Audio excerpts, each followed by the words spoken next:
Los bosques ancestrales nos cuentan historias.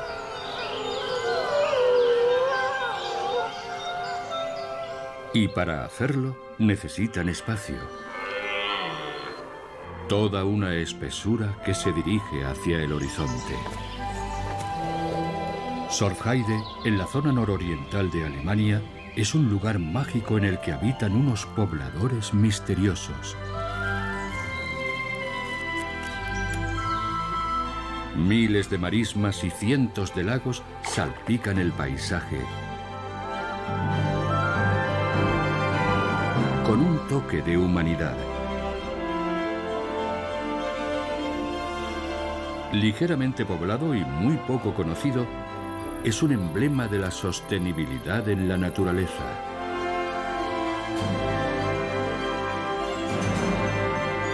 La magia de bosques y páramos.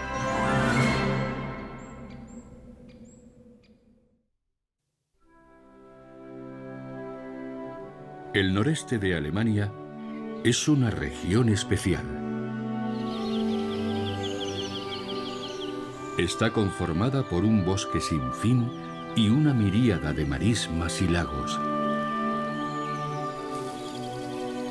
Estos venerados hayedos y bosques de robles son los responsables de la conservación de la biodiversidad de épocas ancestrales. Los ciclos naturales se alternan: crecimiento, vida y declive. Solo el nombre ha cambiado con el tiempo. Pasó a ser Sorfheide en el siglo XVIII. Los especialistas no son capaces de ponerse de acuerdo en cuanto a la procedencia del nombre. Algunos afirman que se debe a la crujiente costra o Sorf en alemán del roble. Otros creen que se debe a la palabra Schaf, que en alemán significa oveja. Antaño los ganaderos soltaban a sus rebaños en el bosque para que buscaran alimento. Allí había bellotas y hayucos. La búsqueda no estaba exenta de riesgos. Para los lobos, las ovejas son un blanco fácil, pero las tornas no tardaron en cambiar. Los cazadores se convirtieron en una presa perseguida de forma despiadada. Solo unos pocos lograron sobrevivir. Y no a causa de las ovejas, sino de los ciervos. Los propietarios de las tierras los convirtieron en el enemigo número uno.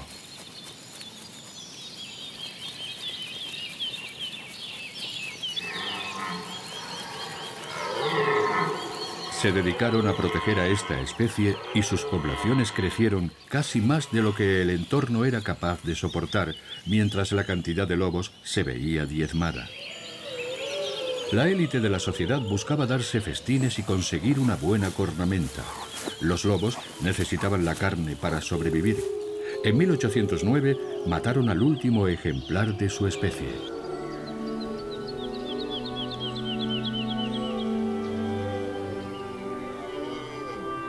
Cuando los reyes de Prusia abandonaron el lugar en el siglo XX, había muchos otros hombres dispuestos a empuñar el rifle.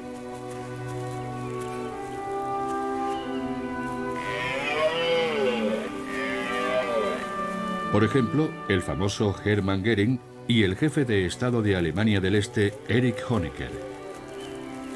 Los ciervos y los gamos continuaron siendo blancos fáciles hasta la reunificación de Alemania en 1990. Sorfheide era poco más que un parque de atracciones.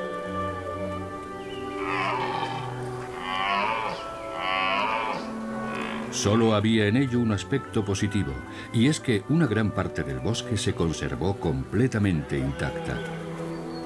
No se podía perder una oportunidad así.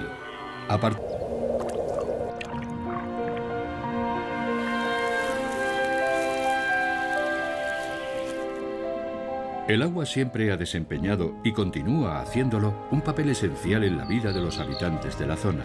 A mediados del siglo XIII, los monjes cistercienses construyeron el monasterio de Korin. Trajeron hasta aquí sus conocimientos sobre el cultivo piscícola y, lo más importante, la ingeniería hidráulica. Desde entonces, el ser humano ha sido capaz de gestionar el suministro de agua de Sorfheide.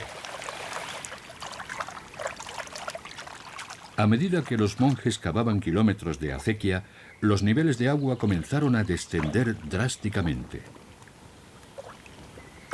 Los cistercienses hicieron suyas las tierras fértiles, los campos y los pastos.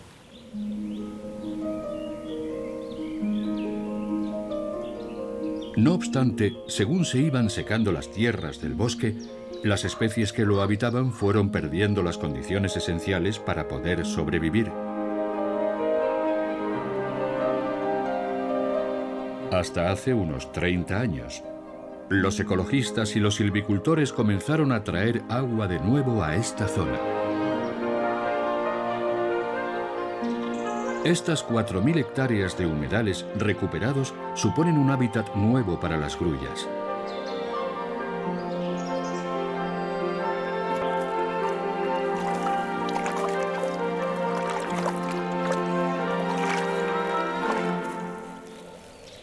Las grullas necesitan que el agua rodee los nidos para ahuyentar a los ladrones de huevos, como los zorros y las martas.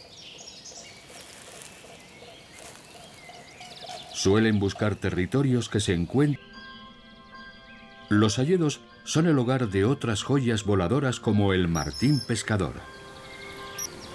En la región de Sorfheide están por todas partes, aunque es extremadamente complicado verlos, apenas un segundo. Los inviernos con temperaturas suaves. Es más probable que consigan sobrevivir si el agua no se llega a congelar.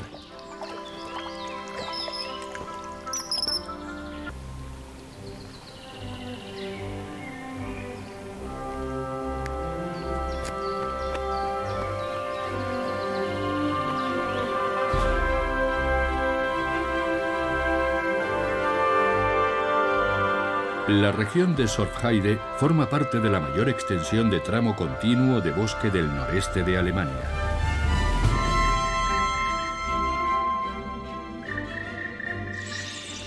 Las zonas interiores más protegidas recuerdan a los bosques vírgenes de un pasado ancestral. Ha transcurrido un siglo desde la caída del último árbol.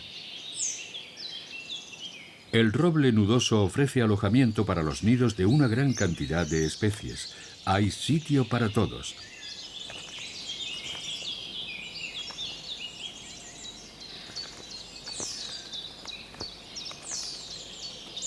Las 600 hectáreas de hayedo de Grumsin han recibido el título de Patrimonio Natural de la Humanidad de la UNESCO. Es menos conocido que el Gran Cañón o el Serengeti, pero igual de impactante.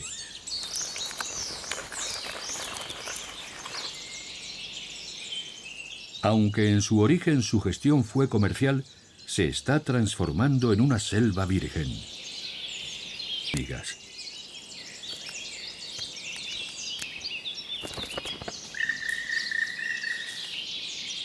Su nido, enorme y abandonado, lo ha recuperado un porrón osculado.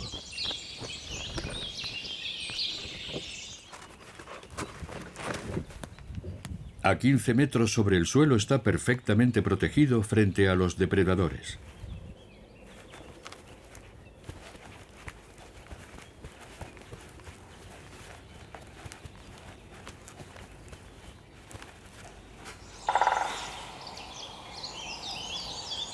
El hayedo de Grumsin es uno de los bosques mejor conservados de Alemania. Las enormes hayas se mantienen en pie gracias a sus inmensas raíces. Dan estabilidad al suelo para convertirlo en el lugar perfecto para excavar túneles y hacer tejoneras. A gran profundidad bajo tierra, una hembra de tejón acaba de parir 3 crías.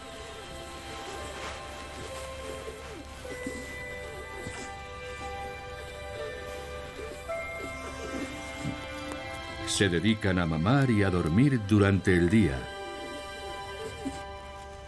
Mientras, en la superficie, sus vecinos están ya completamente despiertos. son los zorros. Esta familia se ha mudado a las zonas deshabitadas de la Tejonera y no osan acercarse a los propietarios del laberinto subterráneo.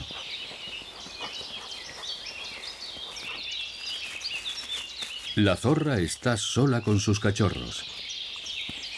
En cuanto crecen lo suficiente, la hembra se los lleva a explorar y les enseña dónde cazar y cómo esconderse.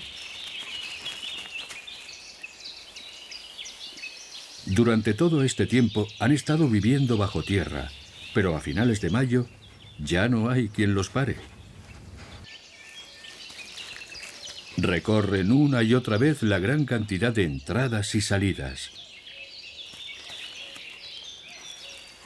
Las tejoneras pueden llegar a ser inmensas.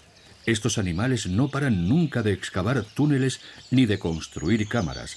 Algunas pueden llegar a alcanzar una profundidad de 30 metros. A los 3 meses, los tejones definen su jerarquía a través de los juegos.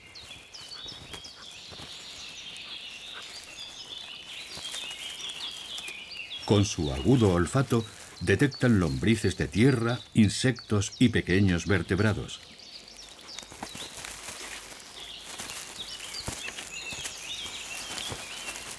En estos fascinantes hayedos hay multitud de cosas por descubrir, pero primero hay que comprobar cuáles son los mejores lugares para encontrar comida.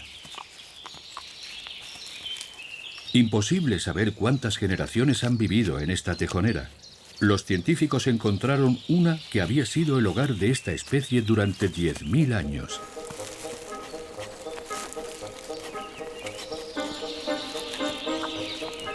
Son animales de costumbres.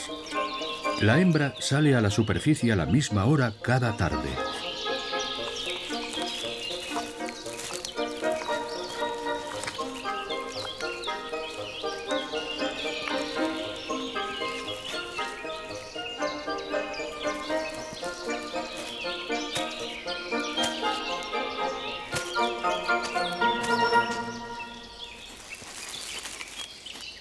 Los tejones son omnívoros y van cambiando sus terrenos de búsqueda de comida en función de las estaciones.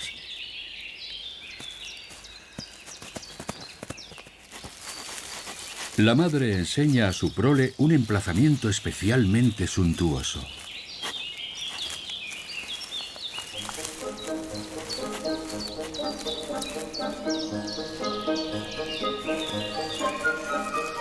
Solo recogen unos bocaditos de aquí y de allá.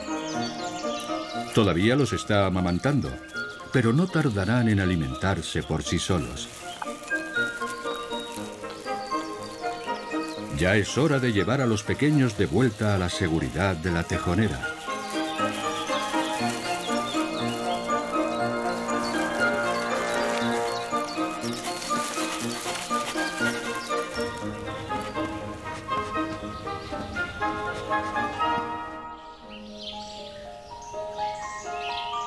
Hay 300 kilómetros de caminos empedrados que atraviesan la reserva de la biosfera. Cada uno de los adoquines se ha colocado a mano y proviene del bosque. Los caminos se han conservado hasta la actualidad, y no solo por los seres humanos.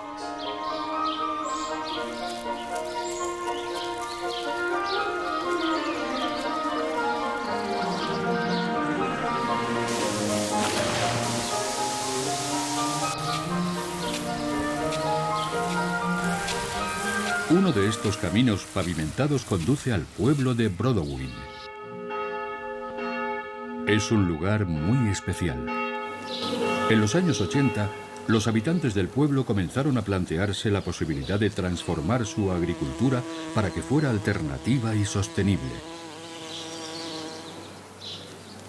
Brodowin se convirtió en 1991 en un pueblo ecológico. Querían proteger toda la tierra que había en torno al pueblo, empleando métodos de cultivo y ganadería ecológicos. Antiguamente, los pueblos en general daban por sentada la presencia de cigüeñas blancas y otros inquilinos. Sin embargo, la agricultura intensiva secó todos los estanques y las vegas que tantos alimentos suministraban a una gran cantidad de especies. Muchos ejemplares desaparecieron. No fue el caso de Brodowin.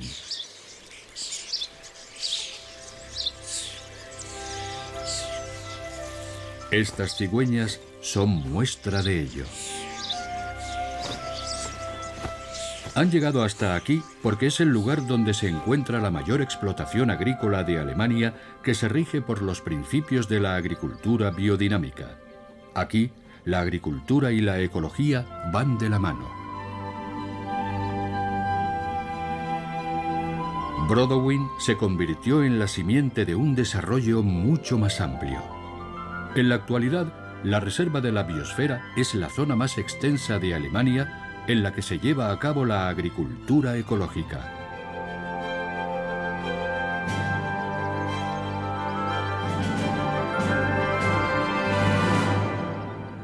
Pero un nombre y una idea no son suficientes por sí solos. A falta de lluvia, estos humedales se han transformado en poco más que una poza.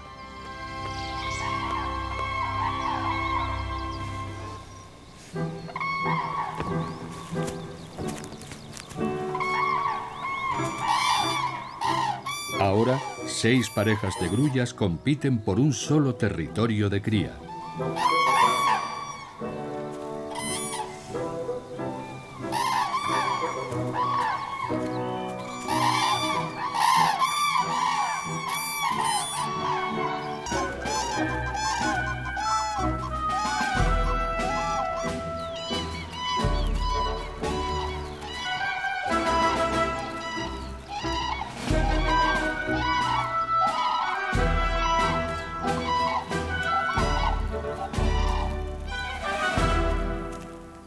Cogió a 500 parejas en época de apareamiento.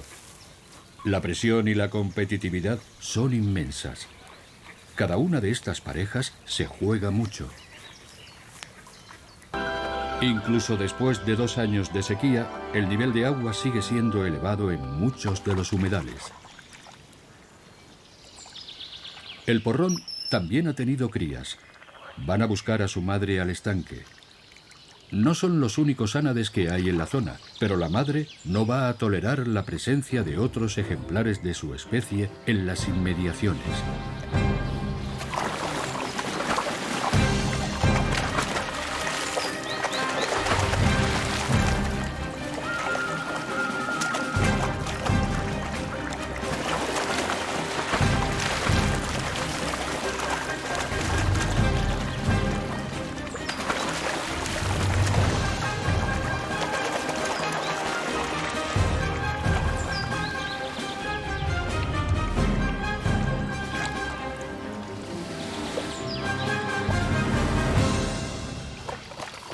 Seguro que estos parientes cercanos no se vuelven a acercar.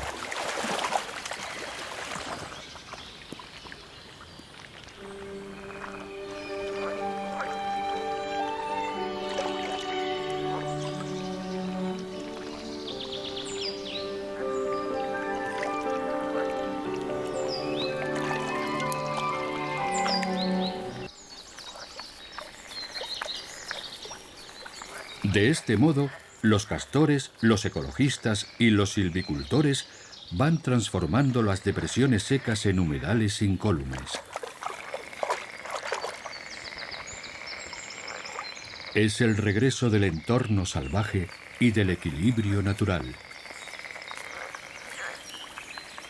Con su impecable instinto para dirigir el agua, el castor elabora sus presas exactamente en el lugar oportuno.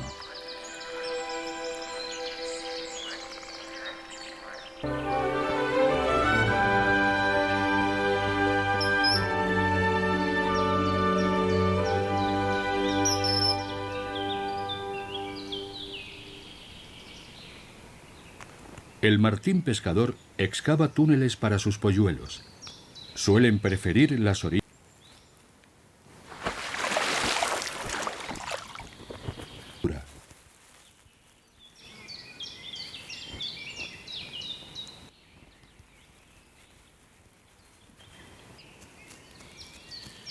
Los grandes herbívoros son imprescindibles para mantener el equilibrio natural. Los ciervos y los gamos cada vez escasean más en los últimos años, pero siguen viviendo en la zona.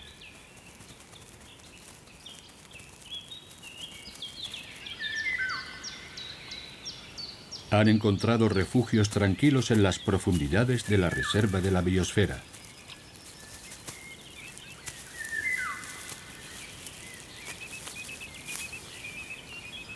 En verano, los ciervos rojos vagan por los bosques en pequeños grupos. Las hembras se quedan con las crías y solo en ocasiones se topan con los grupos de imponentes machos.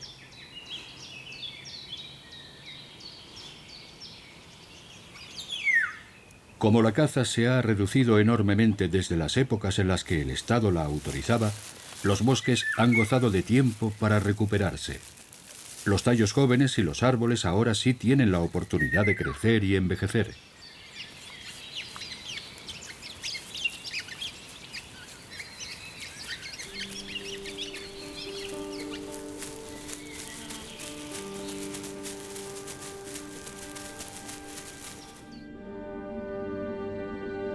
En la época de la conversión al cristianismo, los señores de la zona agasajaban a los monjes de Corinth con multitud de regalos, sin duda con el objetivo de garantizarse un lugar en el cielo. El monasterio era el centro de una floreciente economía en la región.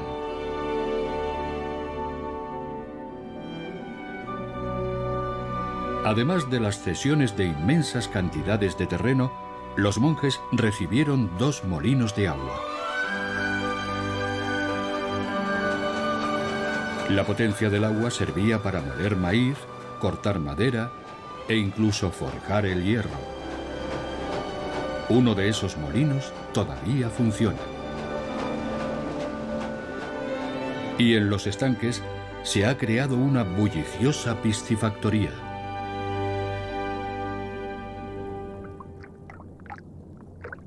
Todo en un entorno absolutamente natural. La abundancia de peces es sinónimo de presencia de depredadores. Para trabajar de forma sostenible, los agricultores ven reducidas las pérdidas de ejemplares a manos de nutrias y aves, ya que se dedican a la cría de especies de mayor tamaño y menos atractivas, como los cormoranes.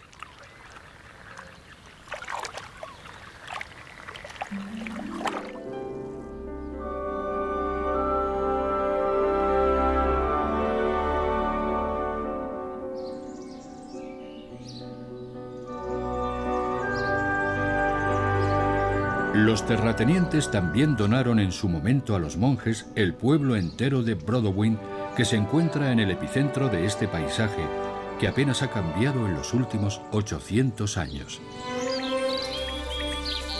Gracias a la eliminación de los pesticidas, las sustancias tóxicas y los fertilizantes sintéticos y al respeto a la naturaleza, la biodiversidad ha regresado a esta región.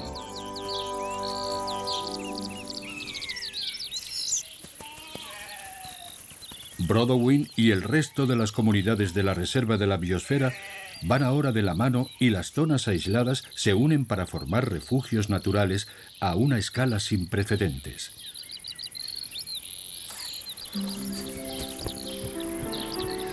En la actualidad, más de 20.000 hectáreas de terreno se dedican a la agricultura ecológica. La estrategia ha obrado maravillas en los bosques aledaños, los pastos y los lagos. Y ha generado una gran cantidad de sorpresas.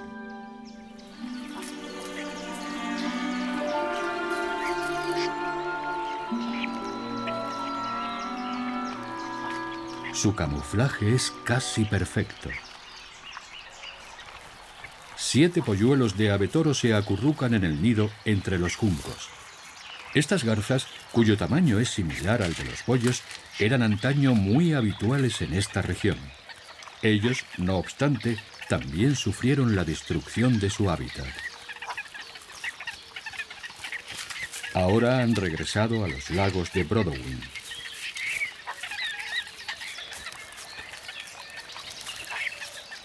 Como todas las aves de la familia de las garzas, se alimentan de peces, ranas e insectos.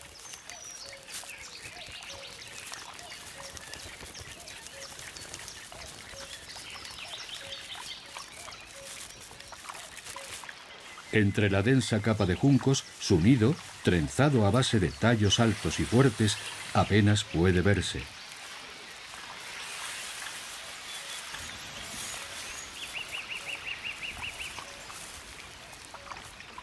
Cuando el viento azota los juncos y el trenzado del nido se suelta, es necesario repararlo.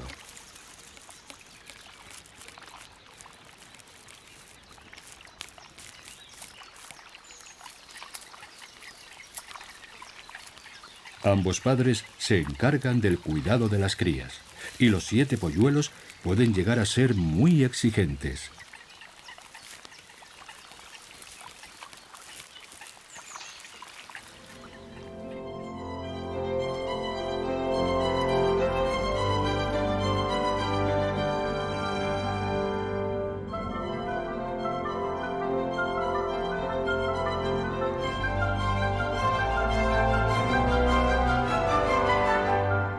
En medio de la reserva de la biosfera se encuentra el lago Bervelin. Con más de 15 metros de profundidad, estas aguas cristalinas guardan una gran cantidad de secretos.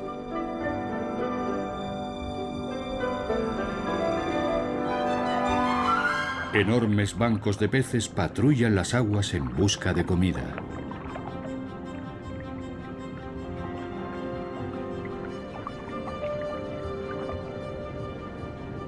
Los lucios los persiguen en dirección a las profundidades.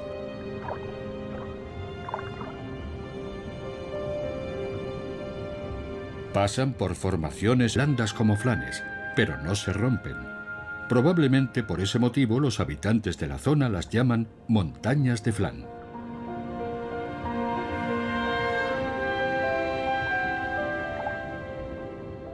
La luz de la cámara revela ahora la presencia de una forma inmensa en oleadas de sedimentos que ha conseguido agitar otra especie de peces, la perca. A medida que se asientan los sedimentos, se avistan los restos de un naufragio. Tienen más de un siglo de antigüedad, pero se conservan estupendamente. Una proa elevada. El tronco roto de un mástil. Y el techo aplastado de un camarote. También es posible observar parte de la mercancía, en este caso adoquines. Hace 300 años, el lago Bervelin era una de las vías fluviales más transitadas de Alemania. La capital de Prusia, Berlín, crecía a pasos agigantados. Los carros tirados por caballos no eran capaces de satisfacer la demanda que había de materiales de construcción. Una flota de barcazas se hizo cargo de la mercancía. Los bateleros vivían en un diminuto camarote con poco más que una estufa y una litera. La proa elevada se utilizaba para navegar.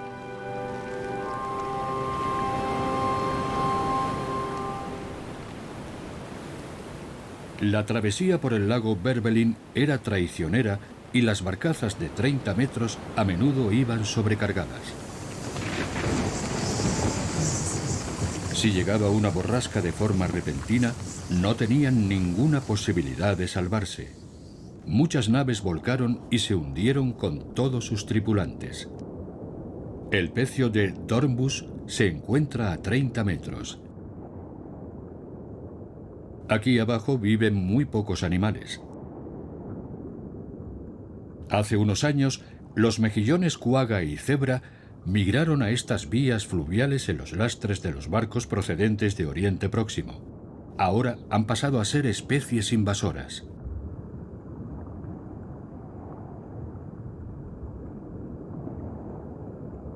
Y no están solas. En determinadas épocas del año, otra especie llega en gigantescos bancos. Millones de misidáceos, casi transparentes, con un tamaño de milímetros, flotan por el lago en busca de comida. Como no tienen enemigos naturales, son los rivales más fuertes de otras especies de camarones y de los alevines. Queda claro que el equilibrio natural está cambiando y las consecuencias todavía se desconocen.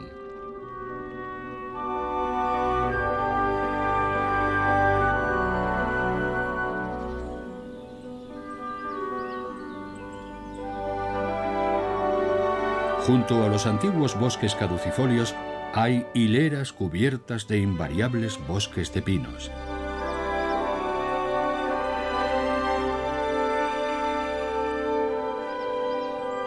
La mayor parte se plantaron a mediados del siglo XIX.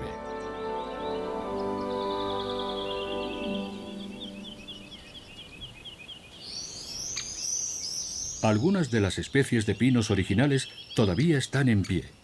Con casi 200 años de antigüedad, son el hogar de una gran variedad de especies de aves. Para las aves que crían en cavidades, como los vencejos, no es fácil encontrar el nido adecuado en el bosque, especialmente cuando toda una colonia se dedica a buscarlo.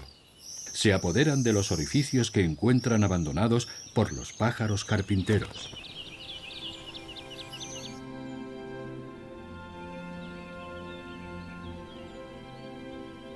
Los árboles están bien separados, tienen la misma edad y apenas hay maleza. El cambio climático y los últimos años de sequía han sacado a la luz los inconvenientes de la silvicultura con fines comerciales.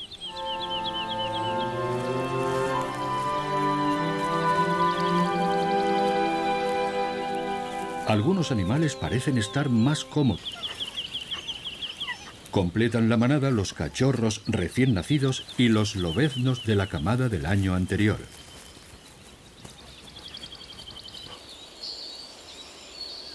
En medio de este bosque de pinos se alza una solitaria y vieja haya. En sus imponentes ramas, una familia de cigüeñas construyó su nido que se ha ido ampliando durante generaciones.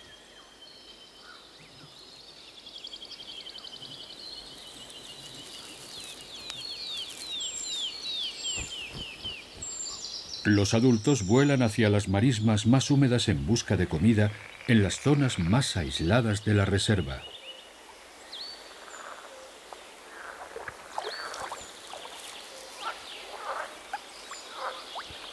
A diferencia de sus parientes, las cigüeñas blancas, las negras suelen evitar cruzarse con los seres humanos y no les gusta nada que las molesten.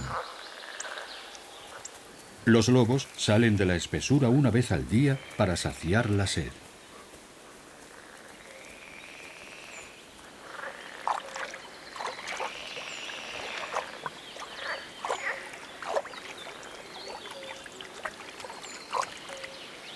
En las zonas poco profundas de los humedales, las cigüeñas negras encuentran una gran cantidad de presas.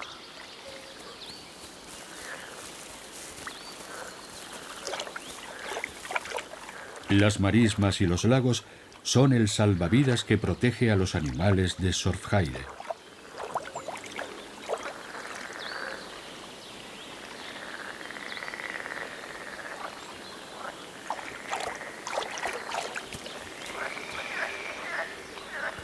Las cigüeñas negras se dedican a cazar principalmente peces, lampreas y anfibios.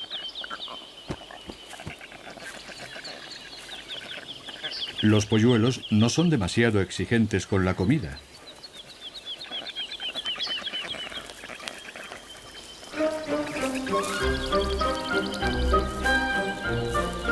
Les encanta pelearse, aunque sea por una culebra de collar.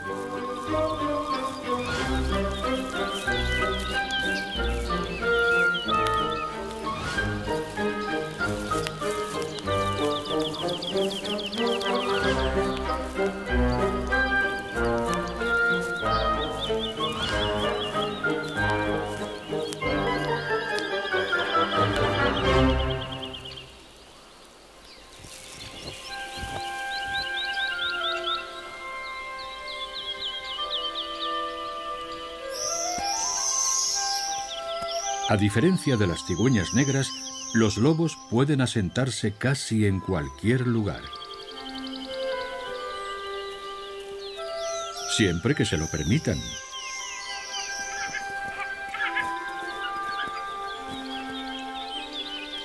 Se suele decir que donde caza el lobo, el bosque florece. Al cazar animales herbívoros como el ciervo, los lobos generan las condiciones perfectas para que los árboles jóvenes crezcan y ayuden a transformar los bosques monocultivo en otros con una amplia mezcla de especies. Durante años, los silvicultores y los ecologistas han ido plantando árboles jóvenes de hoja caduca entre los pinos.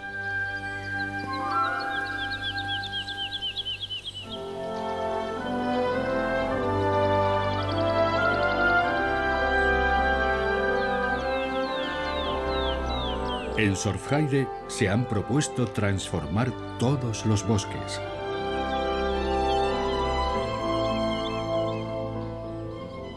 De este modo, dentro de 80 años, contarán con una amplia variedad.